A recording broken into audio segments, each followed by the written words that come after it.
You guys, the game looks gorgeous. I got to play it a couple of months ago, so good job. Thank you. How's the fan reception to it been? It's been great about the whole thing, so we're very, very proud and happy to see the reaction. We think it's really exciting because we really look at Shadow of the Tomb Raider as both the end of the trilogy, but also a perfect jumping on point because this is Lara Croft's defining moment. So it's been great to see the fans saying, yes, I can't wait to see how Lara becomes the Tomb Raider. And it's also been great to see a bunch of new people saying, okay, maybe I need to go back and play Tomb Raider and Rise of the Tomb Raider because this is the Maya apocalypse. This is Lara Croft really deciding and becoming the Tomb Raider she's always been destined to be. That's the thing that interests me in it the most is this is kind of a story, from what I can gather, about Lara almost coming to terms with the fact that she's not perfect, that some of the mistakes that happen in the universe are actually her fault. Can we talk about what that is going to be like for players? Yeah, the thing that we wanted to do with this game is that we wanted to make sure that when we presented the kind of Lara, it was a Lara that before on Rise and Tomb Raider 2013, she was dealing with the action that was not, the consequence of the action that was not from her. Yeah. It's always from other people. And for us to really bring you a more mature Lara Croft, you know, she was getting closer to what she's destined to become, the Tomb Raider. We need to make sure that she understood that there's responsibility of your action. You're just gonna go there and just take an action and without thinking about it. And the whole game for us to say she needs to reach, you know, the maturity is to understand the consequence. And this is what the whole game is about. I think that's a really interesting take because, you know, originally when she was introduced, she didn't have that much personality, and then we've known that she's a caring person, she cares about her friends, she builds her relationships, but it seems like this time around it's more about her taking responsibility for who she's becoming. Was that difficult to write? It was difficult because one of the most difficult emotion to convey is guilt. Because, you know, as an audience, you don't necessarily feel guilt for the action of your protagonist. In this case, it was very, very important from the get-go that we absolutely nail guilt. And that's why when you play the beginning of the game, when she takes the dagger and you see all the consequence that it made, and even the child, you know, the child that you're like, oh, I could save, because normally in previous games you would be saving the child. In this case, it's happening, and you're like, oh my God, I feel the guilt It's of your what fault. happened. Yeah. And I think in addition to guilt, what I really love is it's that balance. There's more inner conflict than we've ever seen in Lara Croft before in terms of the choices, the consequences of her actions. But we also have to make sure that they always have that aspirational quality. That for Lara, she is doing what she feels is right. And yes, she makes a mistake and she triggers the Maya apocalypse, and so she feels compelled to fix things.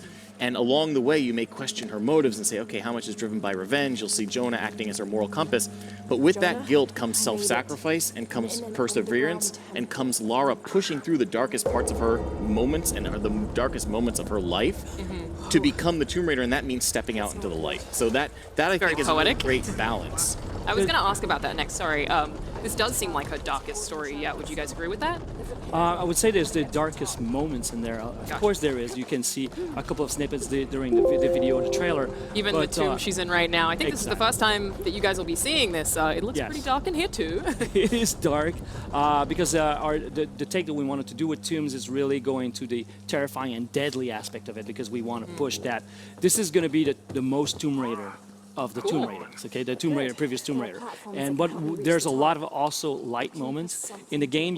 One of the questions we asked ourselves the first time was like, if Lara would sit down at a cafe and exchange and making jokes, what would that be? You know, and we were like, oh, we never did that. So what would that be? And then we start having moments like that, much more positive and more feeling about, you know, it's humor and it's funny. You have to have that balance. Otherwise, the darkness starts to lose its impact. And so what you need you need to have Lara on a roller coaster ride. You need to have her pushing, and you're right, it is the darkest in terms of the story. Oh, he's going to get me.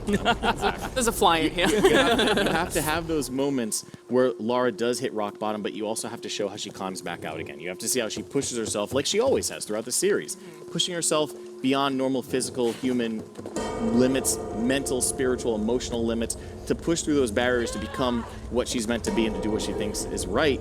And so having that light and darkness balance, but yeah, the dark moments are really dark, we think that's what makes this story really special. When I wrote my first impressions of playing the game a couple of months ago, I actually said that I thought this was her darkest story yet, and I really liked that about it, but I did have a lot of people ask me, is she still likable?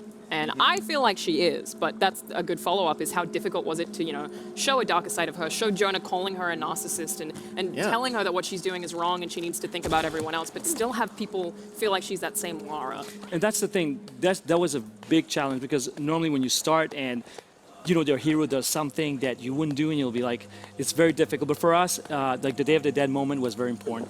You see a Lara that's much more human, having conversation, Jonah, talking about what she likes, the food that she likes, and things like that was really important for us to expose that part of humanity so that when she does the things that she does, you understand it's her character flaw. Because a human being, it's not just about how strong and the good qualities you have. Yeah. It's also the bad qualities and the things like, in her case, the obsession. Yeah. We've always striven to make Lara one of the most relatable characters possible. We always wanted to show the very grounded, very mature approach to her story. And part of that is doing things that is a little bit risky with her character.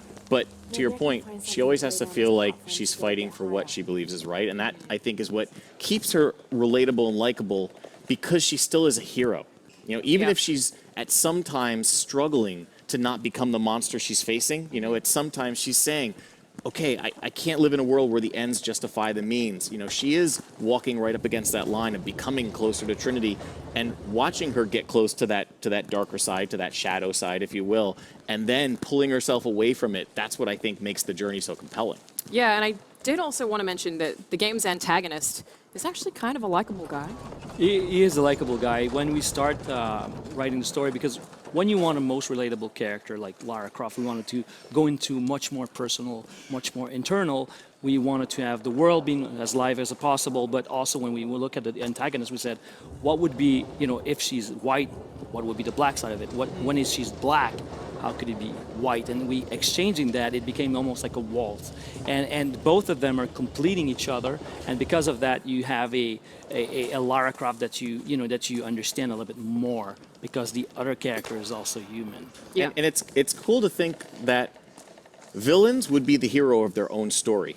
He is not some mustache twirling, oh my God, I want to. He is doing what he thinks is right for his culture, and we don't want to spoil too much, but for where he comes from, and he is trying to remake the world in a way that he thinks will be better for humanity. Now, he's doing things that are going to wipe out a lot of human existence. So is she, though, right? And that's the push and pull, right? That's the conflict, and you saw a little bit of that in the trailer as well that we debuted yesterday. This idea that is that duality. There are those conflicting and those mirrored sides where he is at times a very relatable villain where you're saying, I can kind of understand what he's doing, and at times Lara is skirting that edge of saying, wow, Lara, what's your motives here?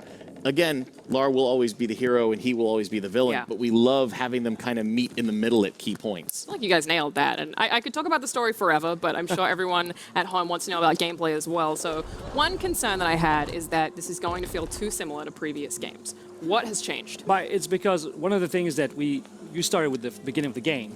The beginning of the game is introducing all the things you've learned, all the things, so that feels a little bit similar. It's tutorial. Exactly. Yes. Yeah, that makes sense. Exactly. But what changed a lot is the way we build entire level design has, we had difficulties at the beginning. We were like, oh my God, we have to change the whole way we building the levels for now traversal, for example. Rappel, because you can rappel, because the previous games you can only ascend, and if you were dropping it's because you were falling, but never, because we didn't want Lara to lose control when she was descending. We want her to be stay in control. So the whole way to approach level design, also the environment, also when she can basically also climb on the ceiling of things, so that also open up. So there's a lot more in the traversal than you've seen before. The same thing with combat, because we try to provide much more control to the player. Stealth stuff is really cool. Yeah, but there's much more opportunities because on Rise we provide a lot more opportunities in assault. We call that assault when you go full gun blazing. In this case, we wanted to make sure that because she's much more experienced and competent, she would become the world, not just being a threat, not just for the enemies, but also becoming that world. And that was important for us. A lot more option, a lot more things in terms of the experience. The same way with the tombs, for example, or when we're talking about going underwater. So we made sure that this evolution was big for each of our pillars. And exploration the same way. We never built a hidden city. We never built a city where there was people there in the way that we did. So we have to rethink how you would be building all these hubs. So now the whole thing for us feels very, it's kind of similar, but also like having this new treatment to the entire thing. So it really feels different in terms of the overall experience when you experience all the pillars. I think that the thing I like best about it is we're taking Lara, and this is the end of her origin story, so it is the most capable, the most calculating that you've ever seen her before. I'm totally sold on Lara. So